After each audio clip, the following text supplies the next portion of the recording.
ಕೆಲವು ತಿಂಗಳ ಮುಂಚೆನೆ ಪಾಕಿಸ್ತಾನದಲ್ಲಿ ದೀಪಾವಳಿ ಶುರುವಾಗಲಿದೆ.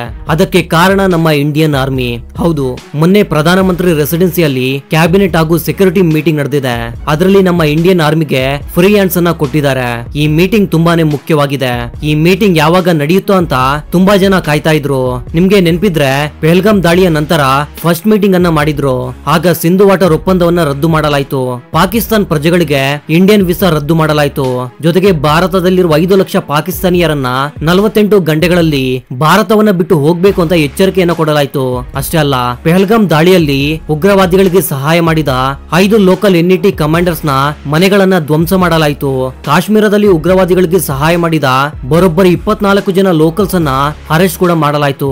ಇನ್ನಿತರೆ ದೊಡ್ಡ ದೊಡ್ಡ ನಿರ್ಧಾರಗಳನ್ನು ಕೂಡ ತೆಗೆದುಕೊಂಡಿದ್ದಾರೆ.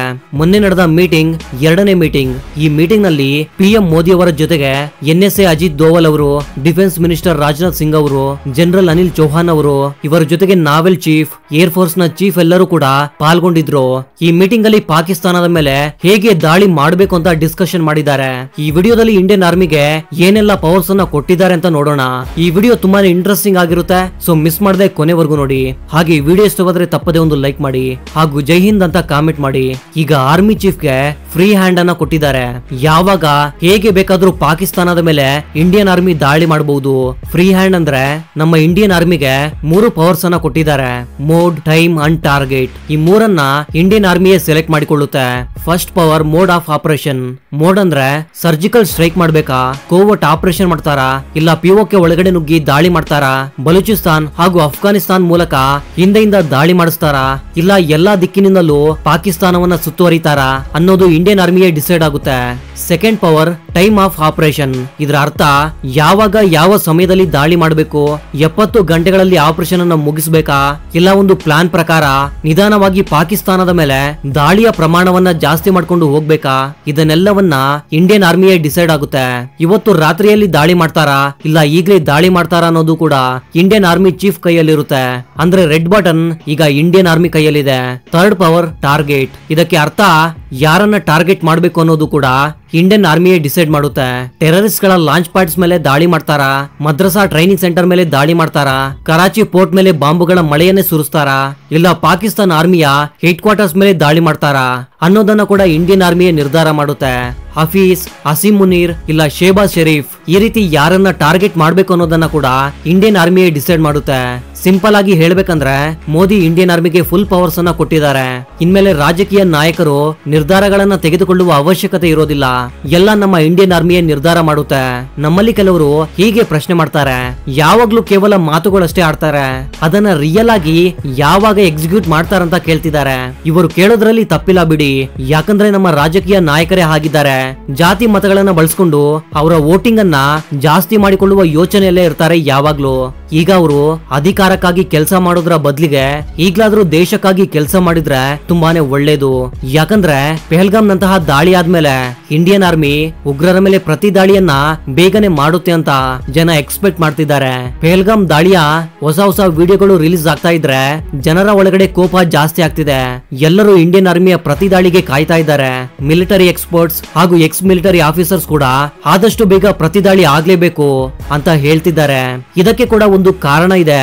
ಅದೇನಂದ್ರೆ ನಾವು ಪ್ರತಿ ದಾಳಿ ಮಾಡೋದಕ್ಕೆ ಹೆಚ್ಚು ಸಮಯವನ್ನ ತಗೊಂಡ್ರೆ ಶತ್ರುಗಳು ಮತ್ತೆ ಒಟ್ಟಾಗಿ ಸೇರ್ಕೊಂಡು ಅವ್ರಿಗೆ ಬೇಕಾಗುವ ಯುದ್ಧ ಆಯುಧಗಳನ್ನ ಸಿದ್ಧ ಮಾಡ್ಕೊಳ್ಳಲು ಭಾರತವೇ ಅವರಿಗೆ ಸಮಯ ಕೊಟ್ಟ ಹಾಗೆ ಆಗುತ್ತೆ. ಹೆಚ್ಚು ಸಮಯವನ್ನ ಕೊಟ್ರೆ ಹಾಫೀಸ್ ಮಸೂದ್ ನಂತವರು ಕಜಕಿಸ್ತಾನ್ಗೆ ಓಡಿ ಹೋಗುವ ಸಾಧ್ಯತೆಗಳು ಕೂಡ ಇವೆ. ಆಲ್ರೆಡಿ ನಾವು ಕೊಟ್ಟ ಸಮಯದಲ್ಲಿ ಪಾಕಿಸ್ತಾನ್ ತನ್ನ ಉಗ್ರವಾದಿಗಳನ್ನ ಬಂಕರ್ ಗಳಲ್ಲಿ ಸೇಫ್ ಆಗಿ ಬಚ್ಚಿಡ್ತಾ ಇದೆ. ಪಿಒಕೆ ಅಲ್ಲಿರುವ ಉಗ್ರವಾದಿಗಳು ತಮ್ಮ ಟ್ರೈನಿಂಗ್ ಸೆಟಪ್ ಅನ್ನ ತಾವೇ ಧ್ವಂಸ ಮಾಡಿಕೊಳ್ತಿದ್ದಾರೆ. ಯಾಕಂದ್ರೆ ನಾಳೆ ಇಂಡಿಯನ್ ಆರ್ಮಿ ಆ ಪ್ರದೇಶದ ಮೇಲೆ ದಾಳಿ ಮಾಡಿ ಅಲ್ಲಿರುವ ಉಗ್ರವಾದ ಟ್ರೈನಿಂಗ್ ಸೆಂಟರ್ ಗಳ ಫೋಟೋಸ್ ಅನ್ನ ಪ್ರಪಂಚದ ಮುಂದೆ ಇಟ್ರೆ ಪಾಕಿಸ್ತಾನದ ಮೇಲಿರುವ ಆರೋಪಗಳು ನಿಜವಾಗುತ್ತೆ. ಅದಕ್ಕೆ ಇಂಡಿಯನ್ ಆರ್ಮಿಯ ಕೈಗೆ ಏನು ಸಿಗಬಾರದು ಅಂತ ಎಲ್ಲವನ್ನ ಅವರೇ ನಾಶ ಮಾಡ್ತಿದ್ದಾರೆ.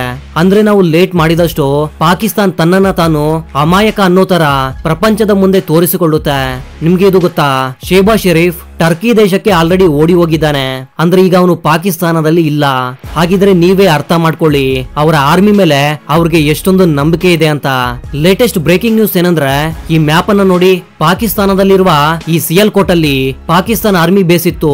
ಆದ್ರೆ ಇಂಡಿಯನ್ ಆರ್ಮಿಯ ರಫೇಲ್ ಯುದ್ಧ ವಿಮಾನಗಳನ್ನ ನೋಡಿ, ಇಂಡಿಯನ್ ಆರ್ಮಿ ಮಾಡ್ತಾ ಇರುವ ಗ್ರೌಂಡ್ ರಿಪೋರ್ಟ್ ಅಟ್ಯಾಕ್ ಅನ್ನ ನೋಡಿ, ಇಲ್ಲಿರುವ ಪಾಕ್ ಸೈನಿಕರು ನಾವು ಈ ಸೂಸೈಡ್ ಯುದ್ಧವನ್ನ ಮಾಡೋದಿಲ್ಲ ಅಂತ ಹೇಳಿ ತಮ್ಮ ಕೆಲಸಕ್ಕೆ ರಾಜೀನಾಮೆ ಕೊಟ್ಟು ಹೋಗಿದ್ದಾರೆ. ಅಷ್ಟೇ ಅಲ್ಲ, ಅವರ ವಾಚ್ ಟವರ್ಸ್ ಅಲ್ಲಿದ್ದ ಪಾಕಿಸ್ತಾನ ಬಾವುಟವನ್ನ ಅವರೇ ಕಿತ್ತಾಕಿ ಹೋಗಿದ್ದಾರೆ. ಇದು ಅನ್ಅಫಿಷಿಯಲ್ ನ್ಯೂಸ್ ಅಂತ ಅಂದ್ಕೋಬೇಡಿ. ಈ ನ್ಯೂಸ್ ಅನ್ನ ಪಾಕಿಸ್ತಾನಿ ಮೀಡಿಯಾನೇ ಹಂಚಿಕೊಂಡಿದೆ. ಈ ಸಿಯಲ್ಕೋಟ್ ಅನ್ನ ಭಾರತ 1971ರಲ್ಲಿ ಕೂಡ ಆಕ್ಯುಪೈ ಮಾಡಿತ್ತು. ಈ ಸಿಯಲ್ಕೋಟ್ ಭಾರತಕ್ಕೆ ತುಂಬಾನೇ ಇಂಪಾರ್ಟೆಂಟ್ ಆಗಿರುವ ಗಡಿ ಭಾಗ. ಯಾಕಂದ್ರೆ ಒಂದ್ ವೇಳೆ ಪಾಕಿಸ್ತಾನ ಗಡಿಯನ್ನ ದಾಟಿ ಪಂಜಾಬ್ ಹಾಗೂ ರಾಜಸ್ಥಾನ್ ಗಡಿಯಲ್ಲಿ ದಾಳಿ ಮಾಡೋದಕ್ಕೆ ಬಂದ್ರೆ ನಾವು ಸಿಯಾಲ್ಕೋಟ್ ಮೂಲಕ ಪಾಕಿಸ್ತಾನದ ಮೇಲೆ ಪ್ರತಿದಾಳಿ ಮಾಡಬಹುದು. ಇಲ್ಲಿ ಬೆಟ್ಟ ಗುಡ್ಡಗಳು ಇರೋದಿಲ್ಲ, ತುಂಬಾನೇ ಫ್ಲಾಟ್ ಆಗಿರುತ್ತೆ ಈ ಪ್ರದೇಶ. ಇದರಿಂದ ಯುದ್ಧ ಟ್ಯಾಂಕರ್ಸ್ ಅನ್ನು ಕೂಡ ತುಂಬಾನೇ ಸುಲಭವಾಗಿ ಅಲ್ಲಿಗೆ ತೆಗೆದುಕೊಂಡು ಹೋಗಬಹುದು. ಇಲ್ಲಿ ಮತ್ತೊಂದು ಇಂಟ್ರೆಸ್ಟಿಂಗ್ ಆಗಿರುವ ಸಂಗತಿ ಏನಂದ್ರೆ, ಈ ಪ್ರದೇಶದಿಂದ ಲಾಹೋರ್ ನಂತಹ ದೊಡ್ಡ ನಗರಗಳ ಮೇಲೆ ಕೂಡ ಇಂಡಿಯನ್ ಆರ್ಮಿ ದಾಳಿ ಮಾಡಬಹುದು. ಸ್ಟ್ರಾಟಜಿಕ್ ಆಗಿ ನೋಡಿದ್ರೆ ಪಾಕಿಸ್ತಾನ ಸಿಯಾಲ್ಕೋಟ್ ಮೇಲಿನ ಹಿಡಿತವನ್ನ ಆಲ್ರೆಡಿ ಕಳ್ಕೊಂಡಿದೆ. ಸುಮಾರು 5,000 ಪಾಕಿ ಸೈನಿಕರು ಯುದ್ಧದ ಭಯದಿಂದ ತಮ್ಮ ಕೆಲಸಕ್ಕೆ ರಾಜೀನಾಮೆ ಮಾಡಿದ್ದಾರೆ. ಆಸಿಂ ಮುನೀರ್ ಎಷ್ಟೇ ಬೇಡಿಕೊಂಡ್ರು ಕೂಡ ಯಾರು ಅವನ ಮಾತನ್ನ ಕೇಳ್ತಾ ಇಲ್ಲ. ಆಸಿಂ ಮುನೀರ್ ವಿರುದ್ಧ ಪಾಕಿಸ್ತಾನ ಆರ್ಮಿ ಕಮಾಂಡರ್ಸ್ ಕೂಡ ಪ್ರೊಟೆಸ್ಟ್ ಮಾಡ್ತಿದ್ದಾರೆ. ಯಾಕೆ ಪ್ರೊಟೆಸ್ಟ್ ಮಾಡ್ತಾ ಇದ್ದಾರೆ ಅಂದ್ರೆ, ಪಾಕಿಸ್ತಾನದಲ್ಲಿ ನಡೀತಾ ಇರುವ ಗಲಾಟೆ ಏನು ಅಂತ ನಿಮ್ಗೆ ತಿಳಿಸ್ಕೊಡ್ತೀನಿ. ಪಾಕಿಸ್ತಾನಿ ಸೈನಿಕರ ಎದೆಯಲ್ಲಿ ಭಯ ಹುಟ್ಟಿಸ್ತಾ ಇರೋದು ಭಾರತದ ಬಳಿ ಇರುವ 2 ಯುದ್ಧ ಆಯುಧಗಳು. ಒಂದು S-400, ಎರಡನೇದು ರಫೇಲ್ ಯುದ್ಧ ವಿಮಾನ. ಆಲ್ರೆಡಿ ಪಾಕಿಸ್ತಾನ್ ಯಾವುದೇ ಪ್ಯಾಸೆಂಜರ್ ವಿಮಾನಗಳು ಪಿಒಕೆಗೆ ಹೋಗ್ಬಾರ್ದು ಅಂತ ಬ್ಯಾನ್ ಹಾಕಿದೆ. ಯಾಕಂದ್ರೆ ರಫೇಲ್ ಯುದ್ಧ ವಿಮಾನಗಳು ನಿನ್ನೆ ಪಿಒಕೆ ಮೇಲೆ ಹಾರಾಟವನ್ನ ಮಾಡಿವೆ. ಇವುಗಳನ್ನ ತಡೆಯುವ ಪ್ರಯತ್ನ ಪಾಕಿಸ್ತಾನ್ ಮಾಡ್ಲೇ ಇಲ್ಲ. ಪಹಲ್ಗಾಮ್ ದಾಳಿಗೆ ಸರಿಯಾದ ಪ್ರತಿದಾಳಿ ಮಾಡದೆ ಕೇವಲ ಕೆಲವು ಉಗ್ರವಾದಿ ಶಿಬಿರಗಳ ಮೇಲೆ ನಾವೇನಾದ್ರೂ ಸರ್ಜಿಕಲ್ ಸ್ಟ್ರೈಕ್ ಮಾಡಿದ್ರೆ ಅದು ಸರಿ ಹೋಗೋದಿಲ್ಲ. ಪಾಕಿಸ್ತಾನಕ್ಕೆ ದೊಡ್ಡ ಮಟ್ಟದಲ್ಲಿ ತಕ್ಕ ಪಾಠವನ್ನ ಕಲಿಸಲೇಬೇಕು. ಇಂಡಿಯನ್ ಆರ್ಮಿ ಮಾಡುವ ದಾಳಿಗಳನ್ನ ಕ್ಯಾಮೆರಾದಲ್ಲಿ ಅವರು ರೆಕಾರ್ಡ್ ಕೂಡ ಮಾಡಿ ನಂತರ ಅವುಗಳನ್ನ ಅಫಿಷಿಯಲ್ ಆಗಿ ರಿಲೀಸ್ ಮಾಡಬೇಕು. ಇಸ್ರೇಲ್ ಹೇಗೆ ವಿಡಿಯೋಸ್ ಅನ್ನ ರಿಲೀಸ್ ಮಾಡಿತೋ ಹಾಗೆ ನಾವು ಕೂಡ ವಿಡಿಯೋಸ್ ಅನ್ನ ರಿಲೀಸ್ ಮಾಡಬೇಕು. ಇಲ್ಲ ಈ ಪಾಕಿಗಳು ನಮ್ಮ ಮೇಲೆ ದಾಳಿಗಳು ಆಗೇ ಇಲ್ಲ ಅಂತ ಹೇಳ್ತಾರೆ, ನಾವು ಸೈಲೆಂಟ್ ಆಗಿ ದಾಳಿ ಮಾಡಬಾರದು. ಪಹಲ್ಗಾಮ್ ದಾಳಿಯ ನಂತರ ಈ ಆಸಿಂ ಮುನೀರ್ ಪಾಕಿಸ್ತಾನದಲ್ಲಿ ಹೀರೋ ಆಗ್ಬಿಟ್ಟಿದ್ದಾನೆ. ಇವನ ಕೆಳಗಡೆ ಇರುವ ಅಧಿಕಾರಿಗಳು ಏನ್ ಹೇಳ್ತಾ ಇದ್ದಾರೆ ಅಂದ್ರೆ, ಅವನ ಸ್ವಂತ ಲಾಭಕ್ಕಾಗಿ ಭಾರತದ ಮೇಲೆ ದಾಳಿ ಮಾಡಿಸ್ತಾ ಇದ್ದಾನೆ, ಅದಕ್ಕೆ ನಾವ್ಯಾಕೆ ಯುದ್ಧ ಮಾಡ್ಬೇಕಂತಿದ್ದಾರೆ. ಈ ಆಸಿಂ ಮುನೀರ್ ಇಂಡಿಯಾದ ಮೇಲೆ ಯುದ್ಧ ಮಾಡ್ಬೇಕು ಅಂತ ಹೇಳಿ F-16 ಯುದ್ಧ ವಿಮಾನಗಳನ್ನ LOC ಬಳಿ ಡಿಪ್ಲೇ ಮಾಡಿಸಿದ್ದ. ತಕ್ಷಣ ಪಾಕಿ ಏರ್ಫೋರ್ಸ್ ನ ಕಮಾಂಡರ್ ಮಧ್ಯದಲ್ಲಿ ಬಂದು ಇಂಡಿಯಾ ಬಳಿ S-400 ಇದೆ, ಅವು ನಮ್ಮ F-16 ಅನ್ನ ಸುಲಭವಾಗಿ ಧ್ವಂಸ ಮಾಡಬಲ್ಲವು ಅಂತ ಹೇಳಿ ಅವರ ಯುದ್ಧ ವಿಮಾನಗಳನ್ನ ವಾಪಸ್ ತೆಗೆದುಕೊಂಡು ಹೋಗಿದ್ದಾರೆ. ಇಲ್ಲಿ ತುಂಬಾ ಜನ ಅಧಿಕಾರಿಗಳು ಹಾಗೂ ಸೈನಿಕರು ಆಸಿಂ ಮುನೀರ್ಗೆ ಸಪೋರ್ಟ್ ಮಾಡ್ತಿಲ್ಲ, ಬದಲಿಗೆ ಅವರ ಕೆಲಸಕ್ಕೆ ರಾಜೀನಾಮೆ ಕೊಟ್ಟು ಅಲ್ಲಿಂದ ಓಡಿ ಹೋಗ್ತಿದ್ದಾರೆ. ಅಷ್ಟೇ ಅಲ್ಲ, ಇಂಡಿಯನ್ ಆರ್ಮಿಗೆ ಹೆದರ್ಕೊಂಡು ಅವನು ಬಂಕರ್ಸ್ ಗಳಲ್ಲಿ ಬಚ್ಚಿಟ್ಕೊಂಡಿದ್ದಾನೆ. ಪಾಕಿಸ್ತಾನಿ ಸೈನಿಕರ ಎದೆಯಲ್ಲಿ ನಡುಕ ಹುಟ್ಟಿಸ್ತಾ ಇರುವ ಆಯುಧದ ಹೆಸರು S-400. ಇದನ್ನ 2021ರಲ್ಲಿ ರಷ್ಯಾ ನಮ್ಗೆ ಸಪ್ಲೈ ಮಾಡಿದೆ. ನಿನ್ನೆ ಆಲ್ರೆಡಿ 4 ರಫೇಲ್ ಯುದ್ಧ ವಿಮಾನಗಳು ಪಿಒಕೆಯಲ್ಲಿ ಹಾರಾಟ ಮಾಡಿ ಬಂದಿವೆ. ಜಸ್ಟ್ ಚೆಕ್ ಮಾಡೋದಕ್ಕೆ ಹೋಗಿದ್ವು. ಪಾಕಿಸ್ತಾನದ ಬಳಿ ಯಾವ್ದಾದ್ರು ಆಂಟಿ ಮಿಸೈಲ್ ಸಿಸ್ಟಮ್ ಇದೆಯಾ, ಅವು ನಮ್ಮ ಮೇಲೆ ದಾಳಿ ಮಾಡಬಲ್ಲವಾ ಅಂತ ಹೇಳಿ ಜಸ್ಟ್ ಚೆಕ್ ಮಾಡೋದಕ್ಕೆ ಹೋಗಿದ್ರು. ಆದ್ರೆ ಪಾಕಿಸ್ತಾನ ಆರ್ಮಿ ಕಡೆಯಿಂದ ಯಾವುದೇ ರೆಸ್ಪಾನ್ಸ್ ಬರ್ಲಿಲ್ಲ. ಪಾಕಿಸ್ತಾನಕ್ಕೆ ಯಾವ ದೇಶ ಕೂಡ ಈಗ ಸಪೋರ್ಟ್ ಮಾಡ್ತಿಲ್ಲ. ಎಲ್ಲಾ ದೇಶಗಳು ನಮಗೂ ಪಾಕಿಸ್ತಾನಕ್ಕೆ ಯಾವುದೇ ರೀತಿಯ ಸಂಬಂಧ ಇಲ್ಲ ಅಂತ ಹೇಳ್ತಿದ್ದಾರೆ. ಇನ್ನು ಭಾರತ ತಡ ಮಾಡಬಾರದು, ಪಿಒಕೆ ಮೇಲೆ ಆದಷ್ಟು ಬೇಗ ದಾಳಿ ಮಾಡ್ಲೇಬೇಕು. ಇದ್ರ ಬಗ್ಗೆ ನಿಮ್ಗೇನ್ ಅನ್ಸುತ್ತೆ ಅಂತ ತಪ್ಪದೆ ಕಾಮೆಂಟ್ ಮಾಡಿ ತಿಳಿಸಿ. So that was inform my dear thinkers.